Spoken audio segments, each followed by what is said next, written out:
Hello and welcome to SaltWire today for Wednesday, February 1st. I'm your host, Kate Walker. The province announced a new model to try to improve healthcare across the province called One Person, One Record. This will allow health professionals at any Nova Scotia health facility or the IWK to access a patient's complete up-to-date information at any time, rather than the old and outdated models that sometimes required staff to log into at least 5 different systems to gain a full picture of a patient's records. When they come in, they're often asked same information over and over. Clinicians don't have access to their full medical record. With OPOR, a clinician will, so that if a patient from any area of the province, let's just say from one end, Yarmouth, is admitted to hospital, they're discharged, they somehow are visiting with family or friends in Cape Breton and they have to go to Emerge or go to a clinic, an outpatient clinic through Nova Scotia Health or the IWK, their information will be available and be seen by the healthcare provider that is providing care for them. And we don't have an ability to do that and share that in real time today.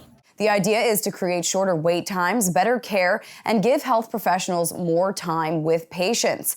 It was announced today the province has entered a 10-year agreement with Oracle Cerner to work on the One Person, One Record technology. It will start rolling out at hospitals and mental health and addiction facilities in 2 years. Today marks the first day of Black History Month, a time to celebrate the legacy and accomplishments of Black individuals. It's also a time to learn and educate about those who have fought against adversity. Here in Halifax, the Downtown Halifax Business Commission will launch their African Heritage Month light show at Grafton Park tonight on the corner of Spring Garden Road and Grafton Street at 6 p.m. It will be projected on the former Halifax Memorial Library nightly throughout February. The 7th annual Halifax Black Film Festival is back in person and online this year to mark the month beginning February 24th to 28th. Also, to kick off Black History Month, the Halifax Regional Municipality has extended recruitment for adult and youth volunteers to join the new African Descent Advisory Committee. Applications are available at halifax.ca/serve and will now be accepted until Tuesday, February 28th. One man living in a trailer in Upper Stewiacke had his income assistance for rent cut in half because the government did not consider his spot an official home. After months of fighting and help from his local MLA and a friend advocating on his behalf, Robert Antle has won his battle and he's been assured that he'll get his money. But this was his situation just 2 weeks ago. Robert Antle was finally excited to have his own space in what he says is a quiet, good power, safe, and somewhere warm for the winter. Antle gets $515 in income assistance a month. $200 of that goes to keeping the power on in his trailer, leaving him with only $315 for the month. He's struggling to make ends meet, but he doesn't qualify for income assistance shelter allowance because the government has deemed it as a travel trailer and not a certified residence. I appealed it on the fact that it's not a travel trailer. It's a park model trailer. It's completely livable. Square footage wise, the porch is 14 by 10 with a wood stove.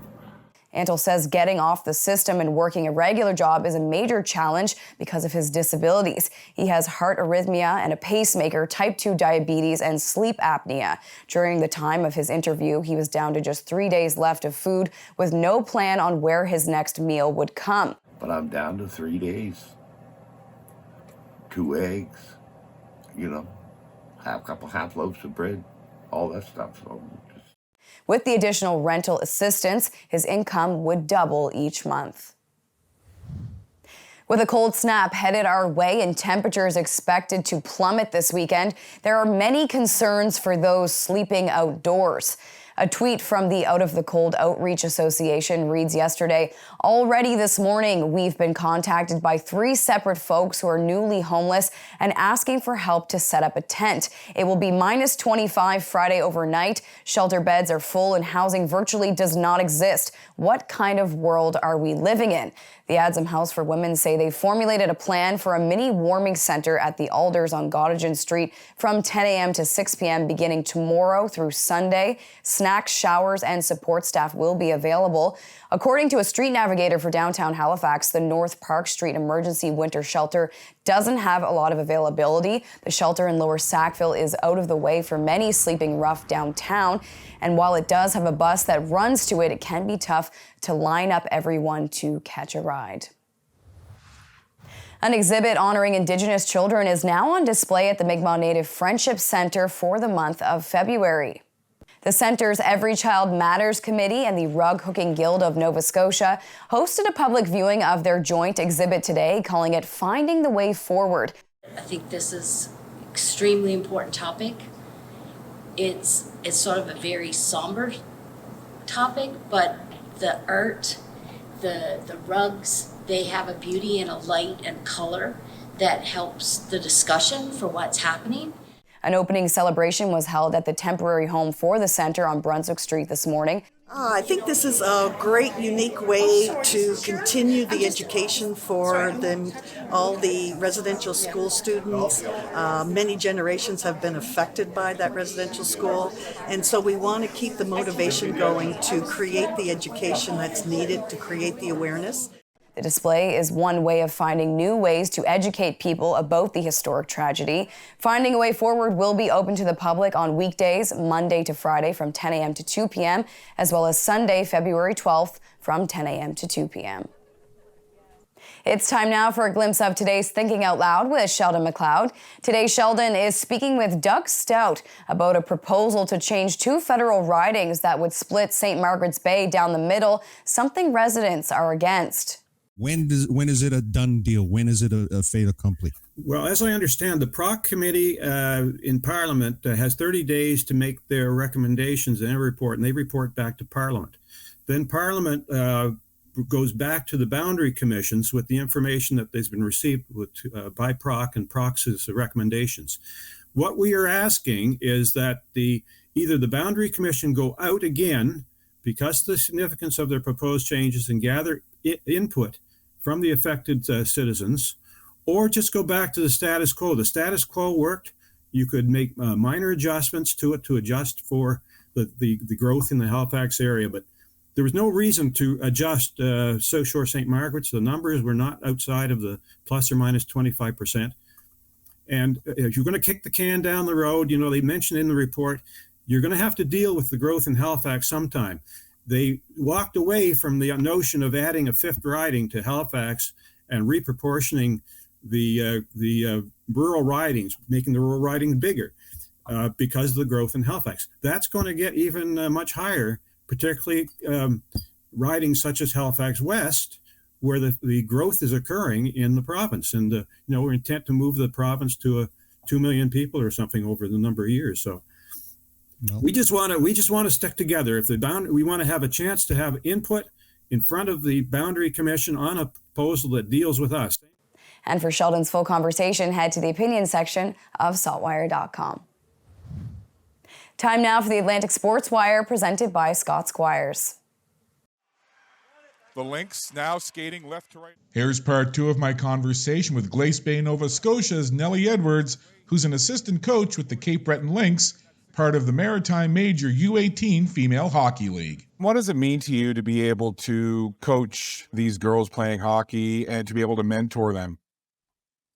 Well, it's awesome. I'm still relatively new to, this dynamic, but it's great. I mean, there's so much talent. Just to offer any input in any way I can, whether it be in practice, on the bench, positivity in the dressing room, like I say, any small way can sometimes snowball into, the greater theme of the season, which is winning. We're hosting Atlantic this year, and it's just week in and week out, just the hard work that they put in, both on and off the ice. Like I say, just to be a part of that, help in any way, and maybe it's the smallest way, is great. I really enjoy it. It's not that long ago that you played at this level, as you mentioned. But what do you make of the status of women's and girls hockey in 2023? What's some of the biggest changes and evolution that you've seen? It's evolved just so much. I remember at the beginning of the season, Sonia had a group meeting and more or less told the girls that you should advocate for yourself when it comes to playing at the university level, whether it be to collect footage, to approach coaches, university coaches yourself. That conversation when I played was never really, that wasn't a commonality, I guess. It was, if you were scouted, you were scouted. You didn't really, if you made it to the next level, I guess it was, you don't want to say luck, but it was luck. So just in that sense, it's completely different from when I played, and it's so great to see. The Lynx had a great regular season with a 15-5-4 record, good for 34 points. Next stop, the playoffs. In Halifax, I'm Scott Squires for the Atlantic Sports Wire. Thank you, Scott. On to weather now to see what's coming up in the forecast. We're going to check in now with our weather specialist, Alistair Alders. Hi there, Kate. Well, after roughly 10 centimeters of snow yesterday, a bit more than what I was expecting, it was a beautiful day here in Halifax. Lots of sunshine, but it certainly was chilly. Not as cold as it's going to be Friday night into Saturday morning, but certainly more winter-like out here. But that sunshine was trying to help warm things up, and temperatures will be on the rise before that big cool down heading into Saturday. This evening, though, it will be chilly. The temperature will be near minus 13. We'll have mainly clear skies, and then another cold start tomorrow morning. Minus 17 inland, minus 13 in the city with mainly sunny skies. However, winds will be relatively light tonight into tomorrow morning, so not dealing with a significant wind chill.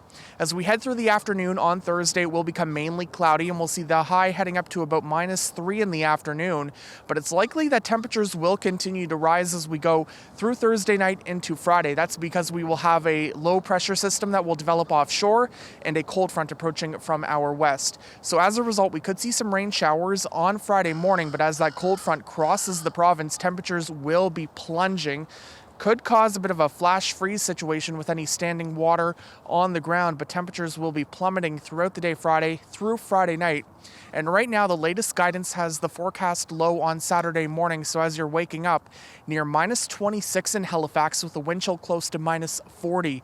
So that is a bone-chilling cold with bitter wind chills, in some cases dangerous. When we have wind chills exceeding minus 30 and minus 35, close to minus 40, we start talking about the concern for frostbite and hypothermia. And this will be province-wide too. It's going to be cold, so we do need to keep a very close eye on this very cold Arctic air mass as we head into the upcoming weekend. I've been telling you, though, that temperatures do moderate later this weekend, but we'll continue to have extensive coverage here on SaltWire today and as well on the weather section of saltwire.com. Kate. Thank you, Alistair. That's all for now. For more extended video and full online articles, stay tuned to saltwire.com. And you can find us on YouTube, Instagram, and Twitter. I'm your host, Kate Walker. Thank you for joining us, and we'll see you back here tomorrow.